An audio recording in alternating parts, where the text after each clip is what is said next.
Good morning, ladies, gents and Pikachus. So I wanted to bring your attention to some of the commandments which Allah issues to his Muslims to wipe out everybody else on earth. So if you ever wondered about why they claim that they are a religion of peace, you ever wondered that? Why they claim they are tolerant and just? I don't, because I've read the Quran. So let's go through some of Allah's evil commandments of war against the West. I'm your host, Daily Corvid. Let's go. So I'm just about sick of these guys trying and failing to defend the indefensible, which is the cult of Islam. So when they're claiming to be peaceful, religion of peace, oh, we're just tolerant, we are just all about morals and ethics and inclusivity, diversity. When they say things like this, keep in mind some of these verses. These are all from Al-Baqarah, the first proper surah, past Al-Fatiha, which is like 8 sentences, just to go, oh, Allah, you're so great. Verse 6 to 10. Allah set a seal on their hearts. They shall suffer a grievous penalty. Who do you think he's talking about there? Of course, he's talking about the non-believers, Christians, Jews, apostates, atheists, pagans, Buddhists, everybody else. Allah set a seal upon their hearts. Now, what does sealed mean? Sealed means you can't get in or out. It's going to stay the same. So when Allah says he set a seal upon their hearts, he's saying those Christians and Jews who are evil because they don't want to worship Allah, I've now set a seal on their hearts, so they're always forever going to be evil until the last day. Then I'm going to judge them. They're going to burn in hell forever. That's what he means by saying he sets a seal on their hearts. He finishes the verse by saying, they shall suffer a grievous penalty. So what do you think he means by a grievous penalty? Do we think he means like a short telling off? Like 2 days detention? No, he means death by beheading. And we know this because later in the book it actually describes this in great detail. Then we move on to verse number 18. Again, talking about the Christians, Jews, apostates, atheists, pagans and Buddhists. Everybody else who is not already a Muslim. Not Arab Muslims it's talking about. They are deaf, dumb and blind. They have no wisdom and will not return. What do we think he's talking about here? Well, of course, he's saying everyone who doesn't worship Allah, who wasn't born into Islam, is deaf, dumb and blind. Now, he doesn't really mean physically deaf, dumb and blind. He knows not everyone is deaf, dumb and blind, but he's saying they're deaf because they're not hearing his commands and following them. They're dumb because there could be no other reason why they don't want to worship Allah, but the fact that they are dumb, they have no wisdom in them. And they are blind. They cannot see the grievous penalty up ahead, or they would surely turn around. So that's the proof to Allah that they are deaf, dumb and blind. I say they. I should be saying we. Allah is saying we are deaf, dumb and blind. We have no wisdom and we will not return. What that means is he's going to send us to his evil fire on the judgment day, of which we will not return from. After he's killed us the first time, raised us from the dead on judgment day, and then killed us again for not being a Muslim. Verse 48. This is him again talking about the non-believers, but specifically Jews and Christians, who he claims were at one stage Allah worshippers and then went away. Guard yourselves against the day when none shall aid another, nor shall intercession or compensation be taken, nor any aid shall come from the outside for you. So what he's saying here is it's a threat. Allah is saying to us, non-believers, guard yourselves against that day, the judgment day when he's going to kill everybody, when none shall aid another, nor shall intercession nor compensation be taken. So he's saying you can't pay your way out of this. Intercession's not going to be a thing, so Jesus ain't going to help you. No one's going to help you, nor any aid coming from outside. So other people aren't going to help you. Other countries aren't going to help you. Your government, the police, your family, Jesus, no one's going to help you. You can't pay your way out of it. You are going to die. So guard yourselves, because that day's coming. That is the threat of Allah to everybody on earth who's not an Arab Muslim. 59. We sent down a plague from heaven upon those who transgressed against Allah and did refuse to surrender to his command. Once again, we find that Allah is cursing the non-believers, despite the fact that he's already said he's set a seal on their hearts, so they have no will against it. They can't change anything. It's not like they can go, oh, we're sorry, Allah. He has sealed their hearts. That's what he said in verse number 6 to 10. So now he's saying, through his angels, that's we. We is Allah's angels. We sent down a plague from heaven upon those who transgressed against Allah, i.e. who don't worship him, don't do his commands, who he set a seal on, and did refuse to surrender to his command. So that's the reason he set the seal on our hearts. Because we refuse to surrender to his command. We don't want to worship Allah and bow to his Quran, do all his Quran stuff. You know, we have our own ways. We have our own cultures or religions. And the ways we live are not his ways. So he's saying, because we don't follow everything that he puts down in this filthy, disgusting, trash piece of garbage book here, the Quran of the Muslims, immoral, filthy rat dung, because we don't surrender to his command in this book, we have transgressed against Allah. That's why he set a seal on our hearts, and why he has sent down a plague from heaven against us, and on that final day we shall all be killed. 94. If the last home with Allah be for you specifically, then you seek death if you are truthful. So now he's talking to the Christians and Jews specifically, and he's saying, if you believe in heaven, if you think Jesus is going to save you, or if you're a Jew and you believe that God is going to save you, if you truly believe that, and you believe that it's specifically for you, you know, people who believe in God and Jesus, if you think only people that believe on God or Jesus are going to go to this heaven, then you seek death in truth. That's what Allah is saying. He's saying, if you believe in God or Jesus, then by way of you doing that and not believing on this, you seek death, truthfully. Like, that's what he's saying. He's saying you actually seek death by way of having a different religion to this. 113. It just gets worse. Jews say Christians stand on nothing, but then do Christians say of Jews that they stand on nothing? So now we hear Allah's gossip against his worst of enemies, the Christians and Jews. So he's saying Jews don't believe that Christians have a proper religion, and Christians don't believe that Jews have a proper religion, despite the fact that they both claim that they study the same book. This is obviously completely wrong. Jews and Christians do study the same book, and we agree on its authenticity and truth.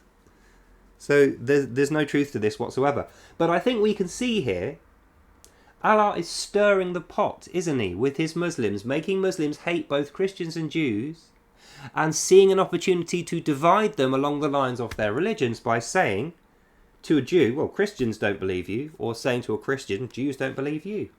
As if it's a popularity contest set by Allah. 159.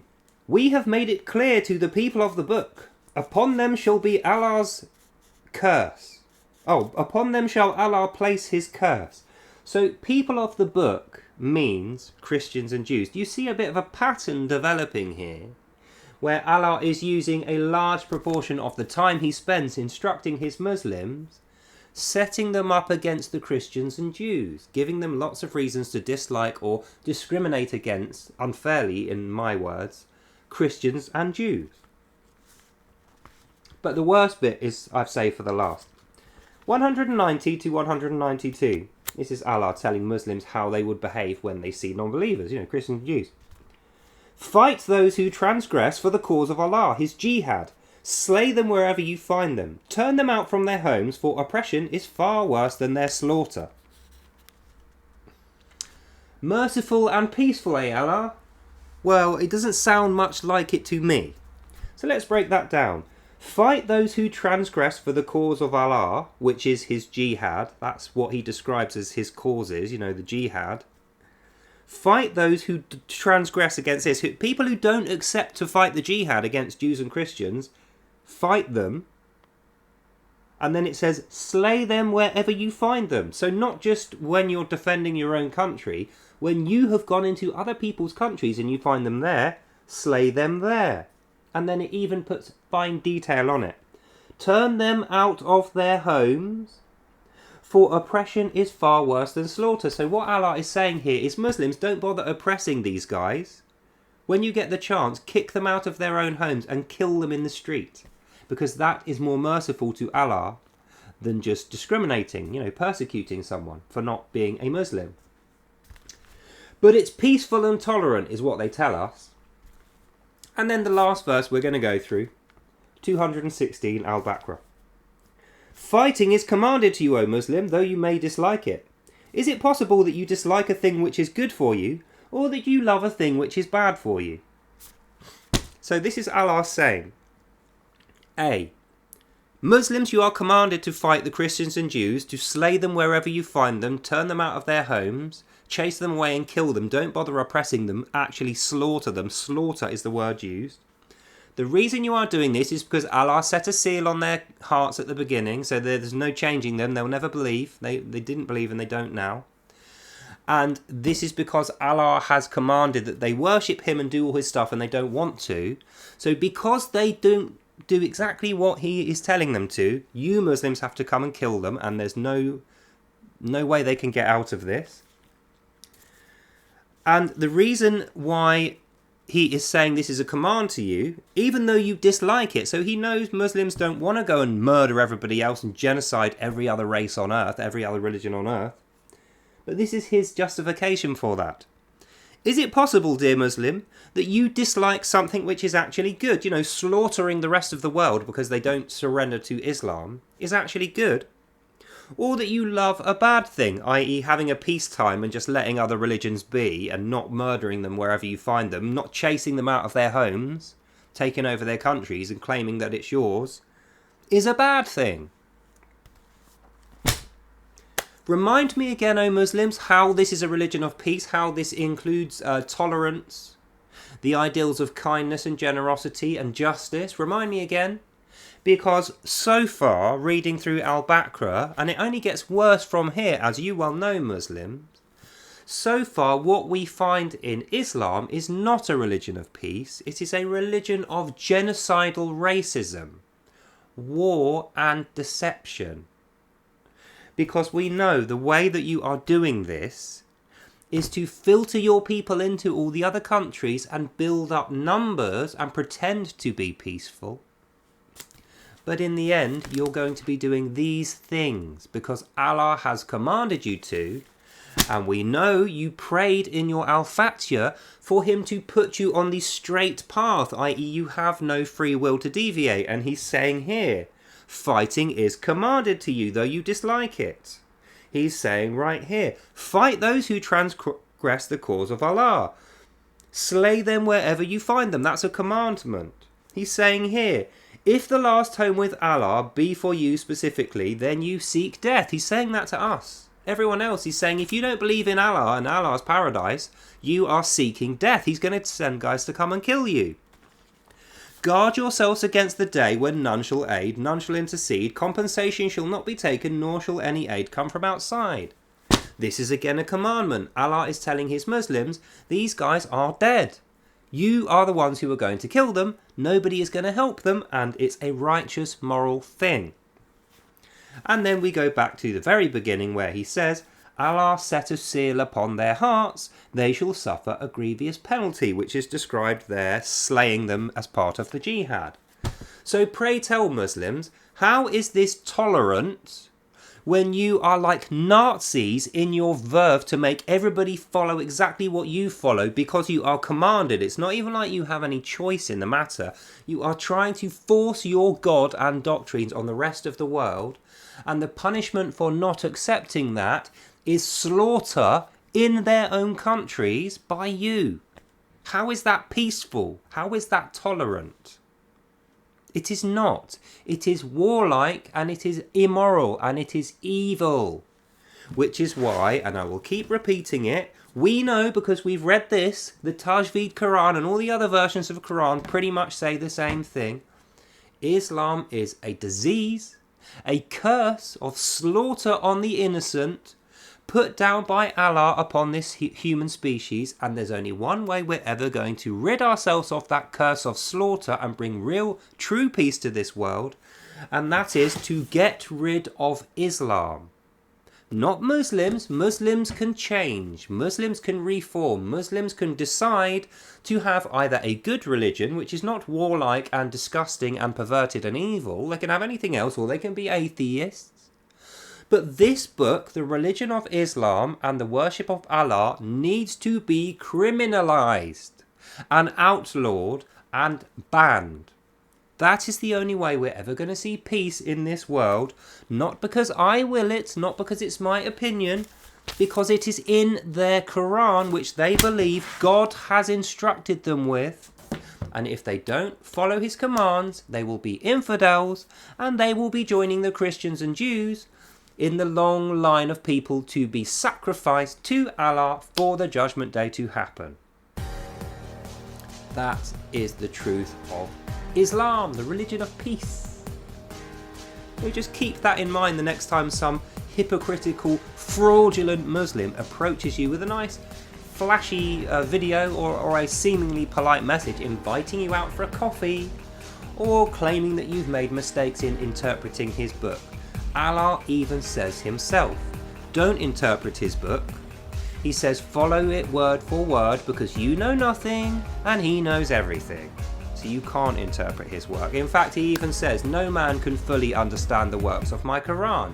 So if no man can fully understand the works of this thing, then the bits we can understand are the bits we're going to react to. And the bits we can understand are genocidal, racist, disgusting and evil. And thus we know, in summary of this video, O Muslims, everyone else as well, this book is the root of modern terrorism and war. And if we want to rid our world of those two things, if we want to get rid of terrorism and war, then we need to put this in the trash and set fire to it forever. That's the God's honest truth, not from Allah, from God. And I fully support God, not Allah. So, that's the end of this video. I hope you've enjoyed that and you learned something. God bless you all, and I will see you lovely people in the next one. Bye now. So there you have it, the religion of peace throughout Al-Baqarah, top 10 verses where Allah directly commands his Muslims to slaughter everybody else because they don't want to surrender to Islam. Now let's wait for the excuses to flow. So that's all for now. God bless you all, and I'll see you in the next one. Bye.